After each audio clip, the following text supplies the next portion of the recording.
Have you ever sat in that heavy silence at a family dinner? Here on Bonds and Stories, we retell those moments, honest, everyday, sometimes controversial. Every story is a mirror. Subscribe, join the conversation, and maybe find a little healing. The credit card made a small ugly sound when Brooke tore it. Two jagged halves gold numbers severed skidded across Elaine's kitchen table and came to rest against a folder stamped St. Bridget Cardiac Center. The kettle on the back burner began to sing. Brooke did not flinch. "You can learn to live without my money," she said.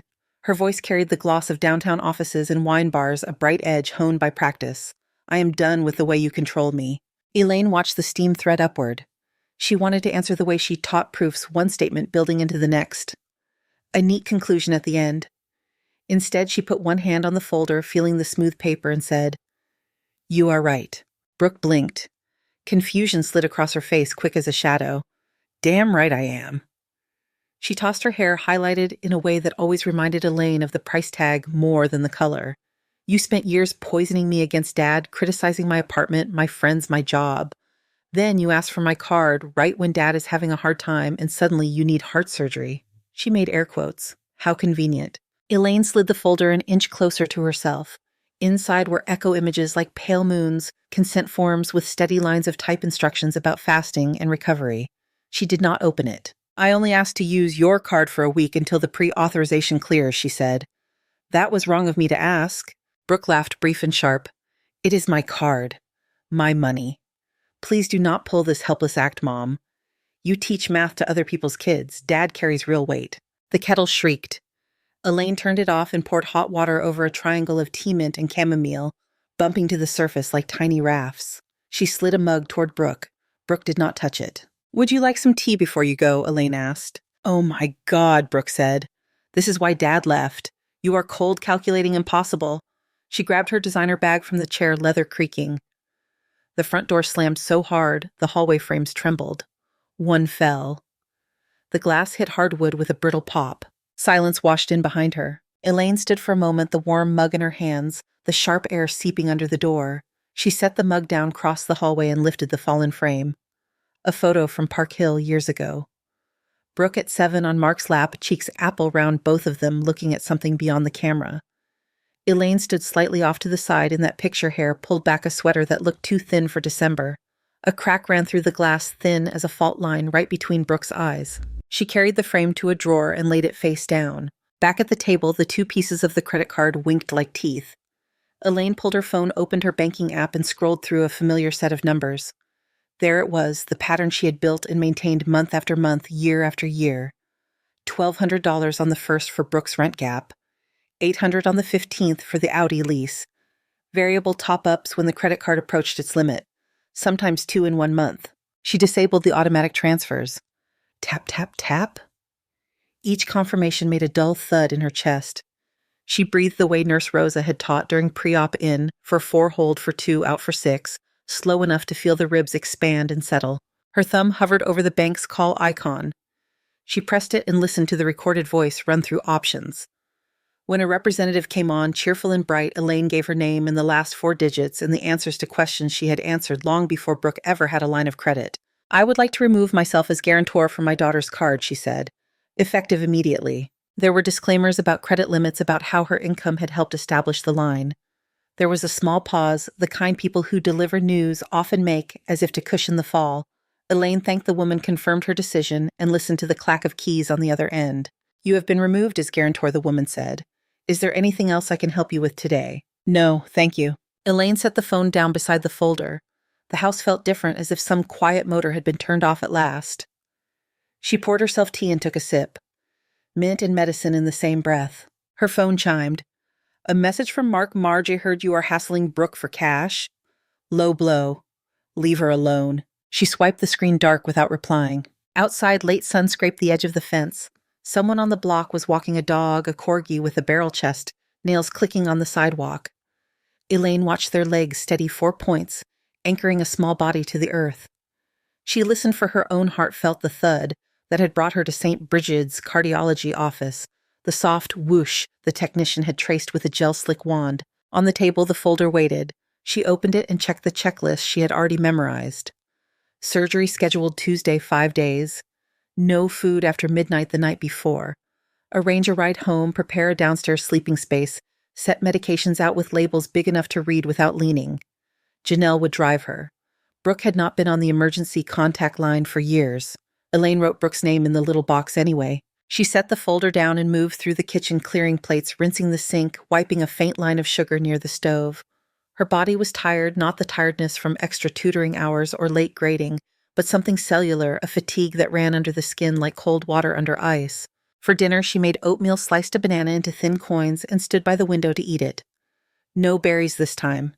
She had been careful, always careful, but there was a difference now that the outflow had stopped. A ledge where there used to be a drop. When the bowl was empty, she washed it and set it to dry. She gathered the two halves of Brooke's card and placed them side by side, edges almost matching, then slid them into a zip bag and tucked it into the folder's pocket. A record of what had been true, preserved not to display but to remember. Night came fast. Denver twilight goes that way in late fall, one breath, and the streets are blue. Elaine turned on the small lamp in the living room and picked up the fallen frame again, thumb pressed to the crack to stop a splinter of glass from catching her skin. She unlatched the back, slid the photo free, and left the broken pane behind. She slipped the photo into a fresh sleeve and laid it on the table without a frame. Her phone buzzed once more. A calendar alert, gentle and neutral. Take evening beta blocker. She swallowed the pill with the last of the tea mint gone flat. The room held its breath. In the bedroom, she laid out clothes for the morning. Comfortable pants, a sweater that did not pull at the stitches that would soon live under her right breast. She set her insurance card on the nightstand. She reset the kettle filled to the line with tap water, placed the lid with care so it would not rattle, and switched it off. The house went quiet. The refrigerator hummed. Somewhere a siren rose and fell and then faded. Elaine turned off the kitchen light. The folder and the two card halves rested on the table, a pale rectangle in the dark. The crack in the discarded glass caught the glow and sent it up in a thin, wandering line. She watched it until her eyes watered, then she closed them and listened to the soft, slow rhythm under her palm. The kettle cooled on the stove. The clock over the sink ticked steady and small. At Magnolia Galleria, the clerk smiled at Brooke as if the sale was inevitable. The silk dress shimmered like river water in her hands. Brooke slipped her card across the counter and glanced at her reflection in the chrome of the cash register. Hair smooth, lipstick crisp. The machine chirped, then a flat tone. The clerk's smile bent. I can try it again, he said. He tried it again. The same denial, a bright refusal on the little screen. Another customer cleared her throat behind Brooke. The store's sound system kept playing a sleepy remix. Something about summer. It must be a glitch, Brooke said. She felt heat crawl up her neck. I will call. She stepped aside to the mirror wall and dialed the number on the back of the card. The automated voice was syrupy and precise. She pressed 0 3 times until a person answered. She gave her name, then the last 4 digits. She heard keys tapping, a small delay, the kind that says the answer will not be what you want. We see multiple incoming deposits to your account from an external checking account ending in 0412, the rep said. Those deposits have stopped. Your card is now over the limit. There are also flags due to removal of a guarantor on the account. Brooke stared at herself in the mirror. The music drifted. Her mouth formed a word that did not leave her throat. Whose checking account, she asked. The rep read the name, Elaine Porter. A line of static ran through Brooke's thoughts. This is wrong. Dad was helping. I have a bonus coming. The words did not find a place to land. Thank you, she said. She ended the call and left the dress on the counter without looking at the clerk. Outside, the air was clean and glassy. The sky over Denver was a blank blue plate. She walked to her car and sat with the engine off. Her phone buzzed. A text from Mark. Coffee later. He added a thumbs up. She locked the screen and called Elaine. Her mother picked up on the second ring. Good morning, Elaine said. What did you do? Brooke asked. The words came fast. The bank says you removed yourself. The transfer stopped. My card is over. They said deposits. They said your name. What did you do? Elaine's voice did not change. You told me to learn to live without your money, she said. I am doing that. It is my money. Brooke's voice clipped the edges of the words. It has always been my money. Check your transaction history, Elaine said. Not the charges, the deposits. Scroll as far back as you can. We can talk after you do that. Brooke let the call drop. She opened the banking app with her thumb. The list marched down the screen. Rent, brunch, ride shares, salons, boutique names the color of candy. She flipped 2 deposits. The pattern was neat as a ledger. The first of the month. The 15th, a scatter of smaller amounts near the end of each cycle, all marked with the same origin. The last 5 years sat in a column of green numbers. Her throat felt tight. She put the phone down, then picked it up, then put it down again. The boutique music clung to her coat. She started the car and drove to Park Hill. The crack in the old family frame had been tucked away, but she could feel the line of it in her chest. Elaine opened the door before Brooke knocked, as if she had been standing on the other side. The house smelled like toast and floor cleaner. A corgi barked once outside the nails clicking on sidewalk, Mr. Patel's footsteps steady beside it. Brooke held up her phone. "Explain this." Elaine stepped back and let Brooke in. "I do not think that is what you want," she said. "Sit. Tea." "I'm not drinking tea." "Then sit anyway." They sat across from each other at the same table where the card had split the night before. The folder lay to one side. The two card halves slept in a sealable bag inside it. Elaine held her hands around her mug without lifting it. Brooke tapped the phone. "You paid my rent. You paid my car. You paid my cards. For how long?" Elaine's eyes flicked to the window. The maple in the yard had gone a dull red. "Since college," she said, when promises did not land. "You told me he was helping." Brooke's voice cracked on the pronoun. "You let me think he was paying for me." "I let you keep loving him without adding numbers to the ledger of hurt," Elaine said. She looked at the folder, not at Brooke. "You were 8 when he started not showing. You were 12 when the checks stopped bouncing because they stopped coming. There is a difference between truth and timing. I did not always choose well." Brooke laughed and wiped her face with the back of her hand. The laugh had nothing light in it. "You taught me algebra, Mom." "Where did I learn to ignore a pattern like that?" Elaine lifted the mug and drank. Brooke watched her throat move. The silence had a tone like a tuning fork against the table. Brooke's shoulders slumped. "I am over my limit. Rent next week. Car on the 15th. Minimums everywhere. I thought I kept up. I did not keep up." Elaine reached for the folder and pulled out a single sheet.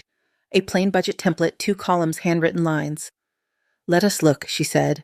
Brooke wanted to shove the paper away. She did not. She pulled her chair closer. The wood legs made a small complaint on the tile. Elaine wrote Brooke's net monthly pay at the top right. Brooke named her fixed expenses in a slow list, each item like a stone set in a row. Rent in low dough, the Audi lease, insurance, phone, utilities, minimums, gyms, streaming, hair. "Hair," Elaine said. The word softened something. "It is not negotiable," Brooke said, then heard herself. She let the edge drop. "Maybe it is." They added the figures side by side. The result was not a surprise. Seeing it on paper made it heavier. Brooke stared at the page. She felt her face get hot again. "I am not a child," she said. "I can do this." Elaine kept her voice flat. "You are not alone." They worked for an hour. Brooke called her building's office. The property manager, a woman with a patient tone, explained early termination fees, then paused when Brooke said she had a medical situation at home. They talked through consignment of the couch and the bar stools. Brooke asked intelligent questions. She wrote numbers down. She signed the notice while she was on the call, pen pressing grooves in the paper. Her signature came out clean, slanted the P in Porter Strong. She set the notice aside and breathed through her teeth. "I hate this," she said. "I know," Elaine said. Brooke opened her banking app again and scrolled to her cards. She closed the department store accounts with a finger. She kept the oldest Visa open. The phone gave her small digital confetti that she did not feel like celebrating. She called the card companies and waded through hold music that looped like a lullaby you did not want. "Hardship programs," one rep said. "We can reduce your rate if you commit to a plan." Brooke said yes, when yes was possible. She wrote names and dates in the margin of the budget sheet. Her handwriting crowded the paper. Janelle stopped by with a casserole and a notepad. "You two need dinners," she said. "Let me set up a meal train. People will sign up if I send the link." Brooke almost said no. The word turned in her mouth and came out as, "Thank you." Janelle smiled and squeezed her shoulder. She spoke in quick bursts and left a magnet with a heart on it in the shape of a cartoon organ. Brooke set it on the fridge. The magnet clicked against the metal, a tiny sound that stayed in the room. Mr. Patel waved toward from the sidewalk later. Bagel trotted along proud and ridiculous, his tail doing a small flag. Elaine watched them from the window and counted a breath. In for 4, hold for 2, out for 6. Brooke got up and joined her. For a second they stood in the same rectangle of light without speaking. In the late afternoon, Brooke carried 3 boxes from her apartment to her car. She came back with a garment bag and a suitcase. The rest would be handled by the consignment arrangement. The building elevator smelled like someone's expensive cologne. She drove back to Park Hill with the windows cracked. The November air bit at her jaw. The horizon had a line of cloud that looked like a mountain range behind the mountains. In Elaine's old office, they made space. They moved a folding table against the wall and turned it into a vanity with a small mirror and a tray.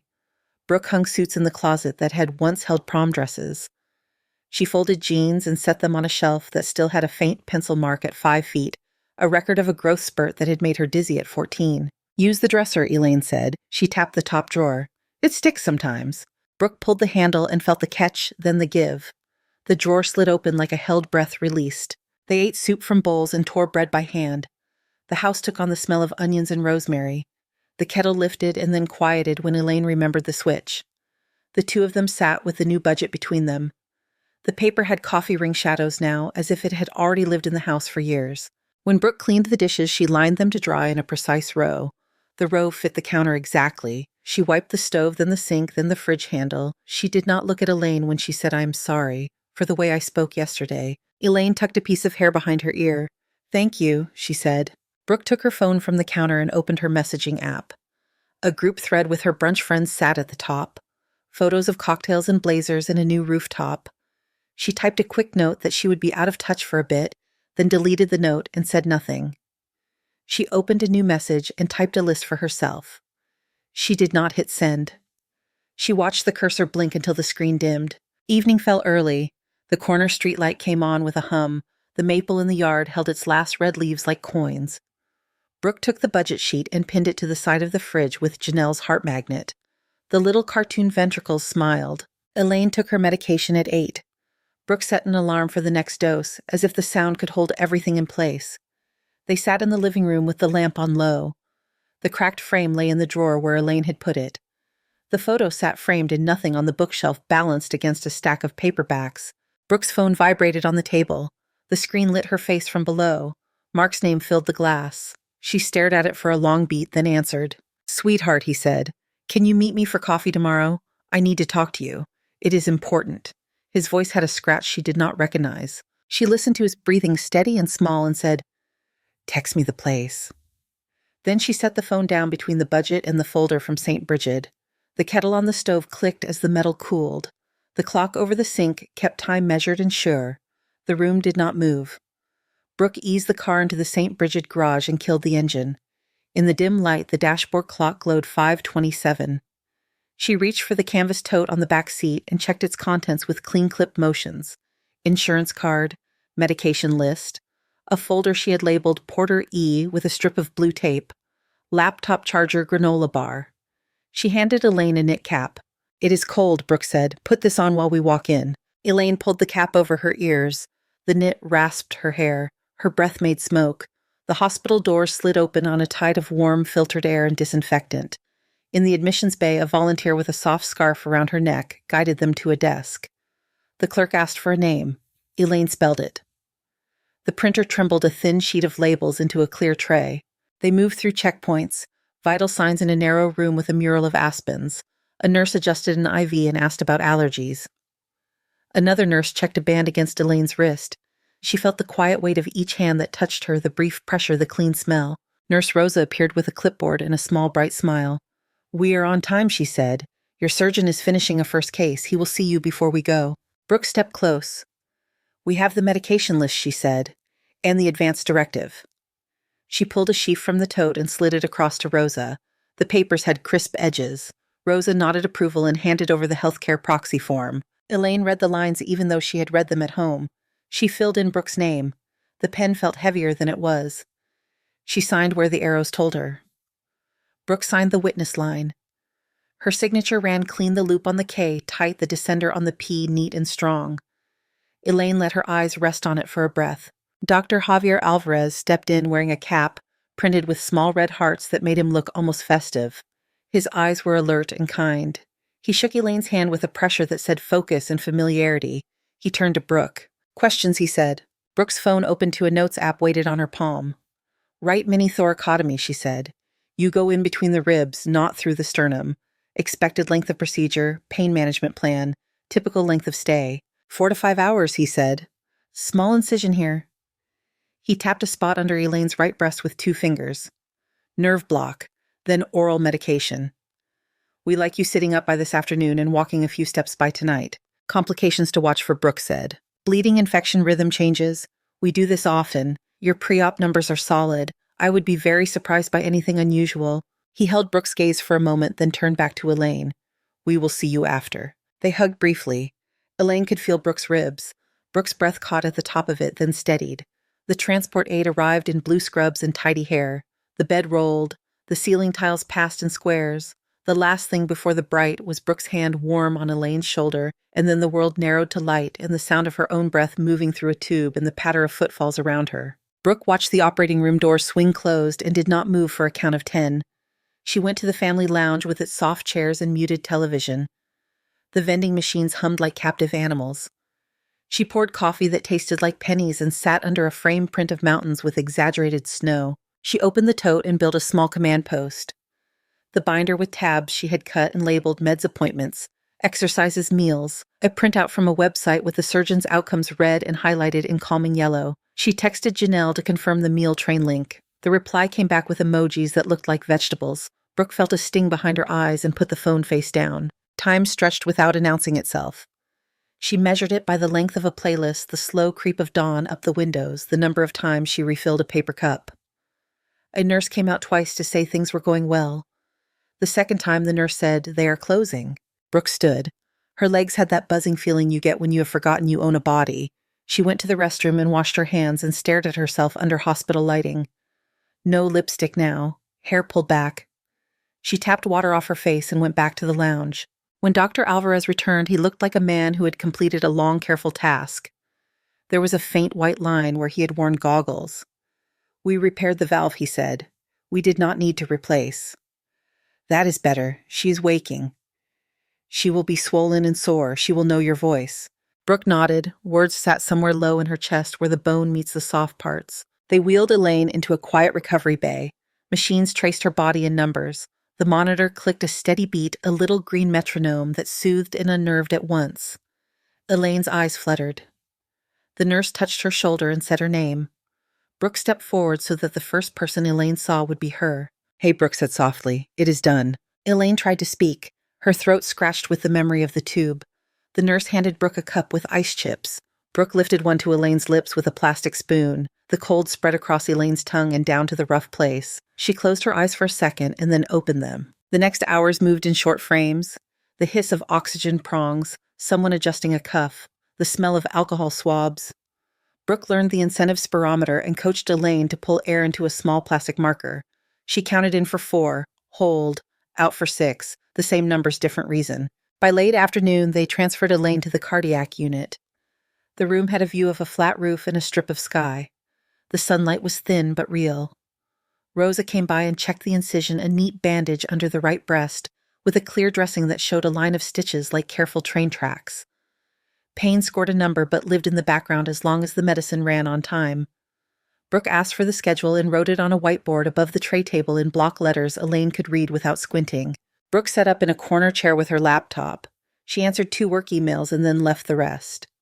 She called the building manager again to finalize the consignment pickup. The manager said they could list the bar stools and the framed art on their site for a small fee. Brooke agreed.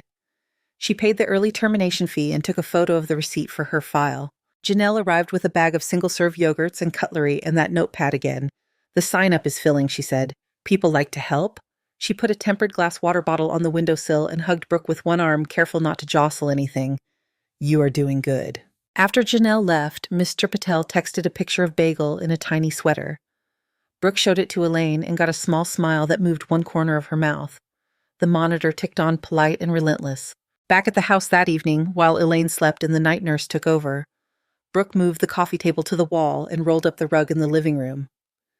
A delivery crew arrived with a rented adjustable bed. They plugged it into a strip and tested the motor. The remote made the head lift and lower in a slow, sure arc. Brooke vacuumed under the couch and found a penny 3 grains of rice and a button. She set the button on the counter and dropped the penny in a jar. The mail slot clattered. Envelopes slid across the floor and came to rest against the baseboard. Brooke gathered them absently and fanned through. A holiday catalog with bright sweaters, a coupon pack, a white envelope with a window and a return address printed in a blocky font she did not recognize. Frontier Credit Services. Her name, Brooke Porter, sat above Elaine's address as if it belonged there. She turned the envelope over. The flap was sealed flush. She tucked it into her tote, intending to look later. She labeled a pill organizer in Elaine's neat kitchen light. Morning, noon, evening, bed. She used a black marker and pressed firmly so the ink would not fade. She set a bell on the side table and tried the sound. The bell rang with a clear chime that hung in the air and then dissolved. The house held its own resting noises.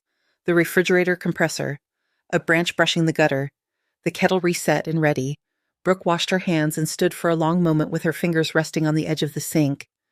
She felt the outline of the long day in her arms. Her phone buzzed on the counter. A message from Mark. Noon tomorrow, Bluefinch Cafe at Cherry Creek. I need you. She read it twice. She slid the phone back next to the pill organizer. She reached into her tote and pulled out the white envelope and set it on the counter. The return address line stared up in unblinking type. The clock over the sink ticked to the next minute. She watched the second hand climb and drop and then turned off the kitchen light. At Bluefinch Cafe, the pastry case shone like a display of small, perfect planets. Brooke took a table near the window where she could see the parking lot and the strip of sky over Cherry Creek. She set her phone face down and folded her hands so she would not pick at the napkin. Mark arrived in a jacket that tried too hard.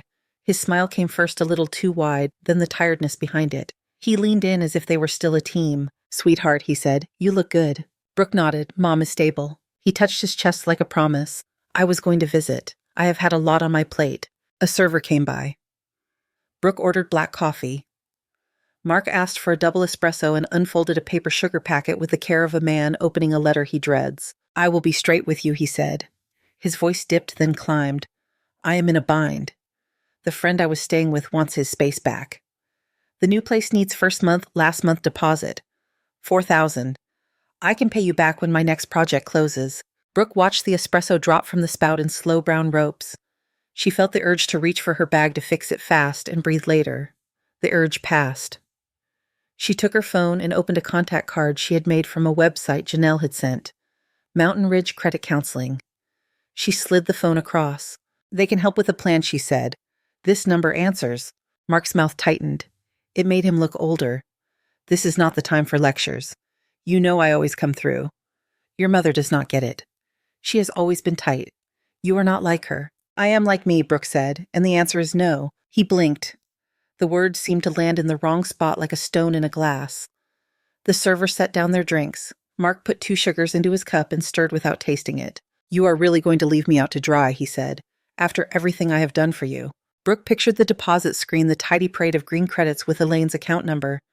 She took a breath that reached her ribs.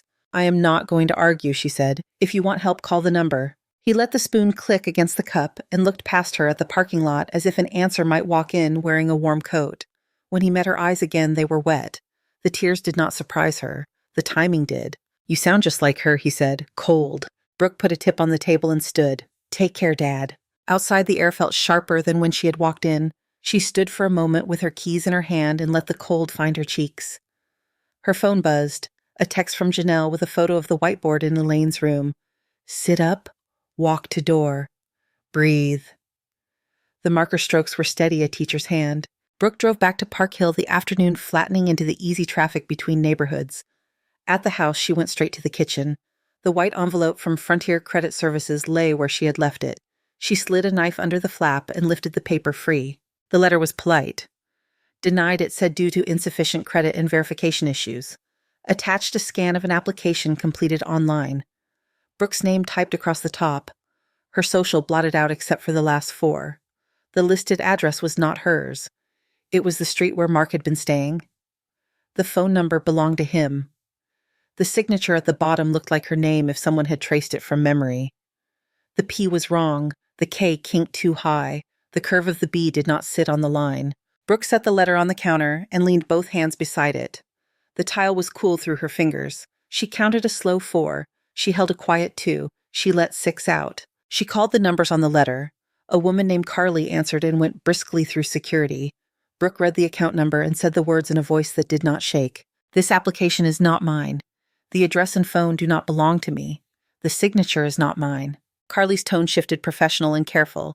She outlined the steps. A fraud affidavit, a copy of Brooke's ID, a police report number when it was filed. They would block the file, add a note monitor for other attempts. Brooke wrote each item in the margin of the letter, then read it back to confirm. "Thank you," Carly said. "I am sorry this happened." Brooke hung up and opened her laptop. The Denver Police Department site loaded with a soft chime. She filled out the identity theft report line by line, names, dates, the amount requested, the return address on the envelope. She uploaded a scan of the letter and the attachment. At the end, there was a box for narrative. She kept it simple. She clicked submit and watched the page think. A reference number appeared. Her phone vibrated. She answered. Elaine's voice was thinner than usual, but steadier than yesterday. "How was he?" she asked. "He asked for 4,000, Brooke said. I told him no." Silence, then a small sound, not relief exactly. "There was a letter in the mail," Brooke said. "He used my name. He applied for a loan. It was denied." She kept the rest of the sentence inside her mouth. "He signed for me." Elaine's inhale caught in her throat.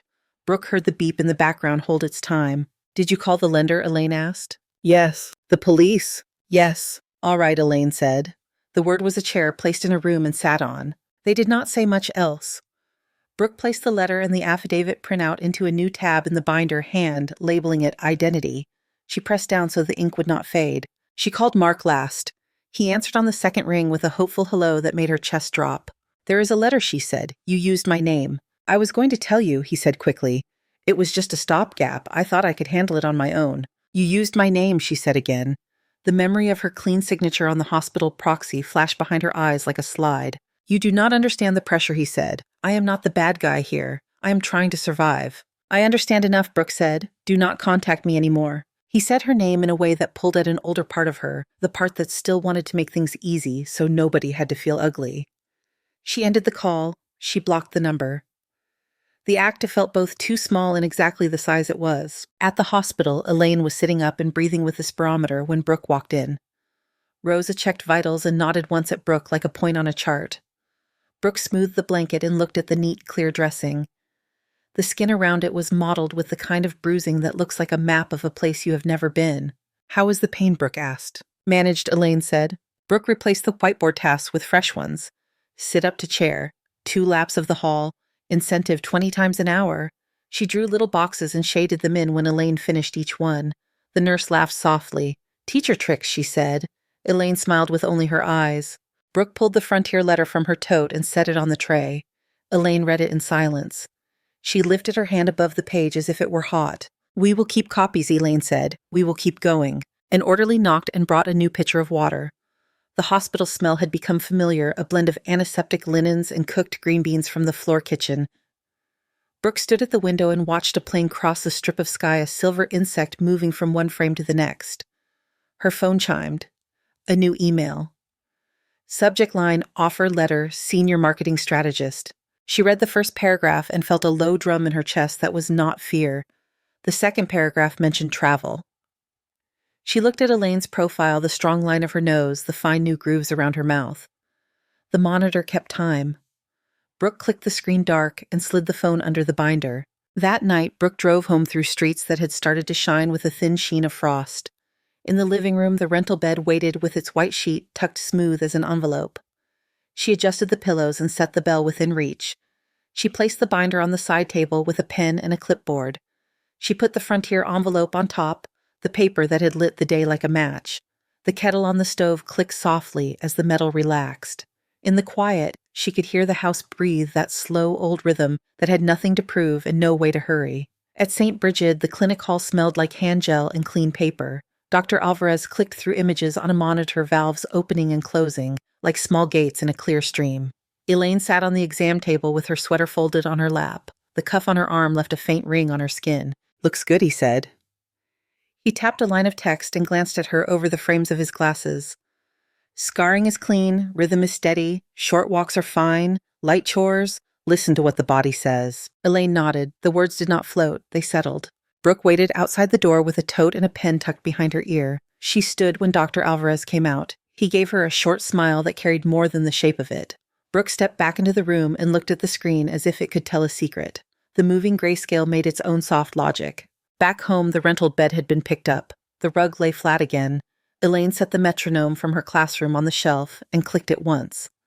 The pendulum swung and ticked a neat little heartbeat that no longer ruled the room. She stopped it and let the silence widen. Brooke helped her return the folded blankets to the linen closet.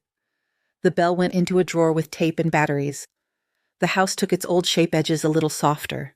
Work settled around the edges of the days. Elaine sat at the dining table with her laptop and a simple webcam clipped to the top. Numbers filled a screen. A boy in a baseball cap bit a pencil and said he kept losing the minus signs. A girl traced a line and watched it tip as slope rose and fell. Elaine moved between the in-person hour and the online hour the way you move between rooms in a small house. She rested when her shoulder tugged. She set the kettle when her throat went dry. Brooke packed boxes into the back of her SUV, kitchen first, a skillet wrapped in a quilt, 2 mugs, the plant that had managed to live through summers because the window liked it. She had a key to a 1-bedroom on the east side, a building with a laundry room that smelled like soap and heat. There was a small second room that took a desk and a bookshelf like it had been waiting. On move day, Janelle arrived with 2 coffees and a roll of blue tape. Mr. Patel carried a lamp. Bagel got underfoot and then figured out that he could supervise better from the door. Brooke stacked labeled boxes along a wall. Bedroom, bath, office.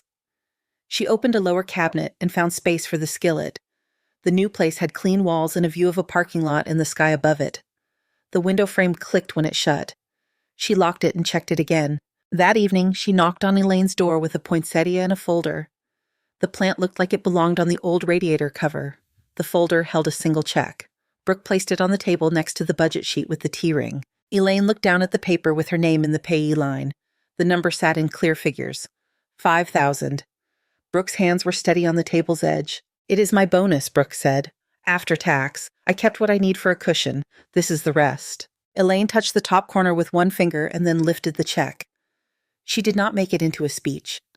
She set it beside the binder and slid a small ceramic dish over it as if it might lift in a draft. "Thank you," she said. Brooke nodded. She opened the second flap on the folder. A small jewelry box sat there, white and soft to the touch. Elaine raised an eyebrow and opened it. Inside lay a silver pendant in the shape of an anatomical heart. Not the cartoon. Chambers valves a curve at the top that echoed the mark under her right breast. Brooke looked at the line under the pendant. It seemed right, she said. Elaine touched the small weight and then the seam on her skin. The 2 lines met under her palm. She clipped the chain around her neck. The metal was cool and then warm. They ate soup and sliced an apple between them. The kettle clicked against heat and calmed. At the end of the meal, Brooke stood and washed the bowls. Elaine dried and put them away. They moved in a rhythm that did not need counting. On Sunday, Brooke came by with bread from a bakery near the new place.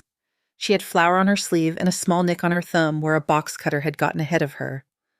They sat with Janelle and split the loaf and talked about nothing that required fixing. Mr. Patel walked Bagel in a sweater that had a tiny snowflake pattern and waved through the window. Brooke waved back, then laughed at herself for waving at a dog through glass. In the living room, the old photo from Park Hill leaned against a book. Elaine bought a new frame at the hardware store up on Colfax, simple wood, with a thin, clear pane. She slid the photograph into it and pressed the tabs down with the flat of her hand. The cracked glass went into a bag that she tucked on a closet shelf. She did not throw it out. She did not put it where anyone could see it. Brooke stood and looked at the framed picture for a long moment. The 7-year-old on Mark's lap had hair that wanted to fly.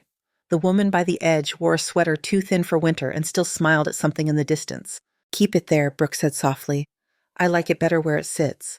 Outside the first light, snow came without drama. It fell straight down and took the edges off the light. Elaine put on a coat and walked to the corner and back. The air cut her lungs in a way that made her feel awake. When she came inside, Brooke handed her a glass of water and took her coat, then looked at her phone and changed a setting on the thermostat. Elaine went to the dining table and opened her laptop. 2 lesson plans sat in a folder and a third waited at the top of the screen.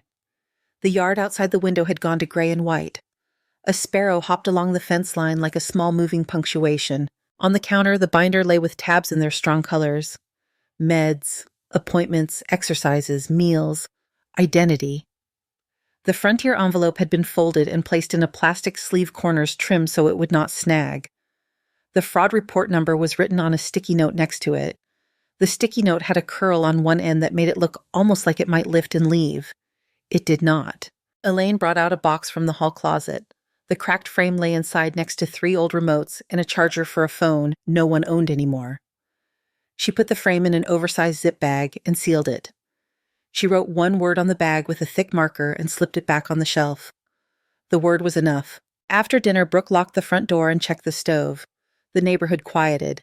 A siren far off rose and dropped. The refrigerator gave a small sigh. Brooke stood by the sink and rolled her shoulders and looked at the magnet on the fridge shaped like a red heart with cartoon valves. She tapped it with her nail and it clicked twice. Elaine sat with a book in her lap and the metronome on the shelf still. The clock over the sink kept time, the hand walking its small circle with patience. She reached up and touched the pendant and felt the pull of the chain against her skin. Brooke looked over and smiled in that way that uses the eyes more than the mouth. When Brooke left, she put on her coat and pulled the zipper with a short sound. She kissed Elaine's temple, then lifted the tote from the chair and checked that the folder was there. Outside, the car coughed once and then started. Tire tracks made a clean pair of lines in the dusting of snow. Elaine watched the taillights turn the corner. In the quiet, she rinsed 2 cups and set them to dry. She wiped the counter where a circle of water had gathered under the glass. She turned off the lamp and the room shifted into a softer tone. She went to the window and watched the snow change the grass to a new color. Her hand found her chest as if it had always known the way. The beat under her palm kept easy time. The house took the sound and carried it a steady note that held the whole room in place. Thank you so much for listening to today's story. If this story resonated with you or made you reflect, I'd love to hear your thoughts, so feel free to share them in the comments below. And don't forget to like, subscribe, and hit the notification bell so you won't miss the next story.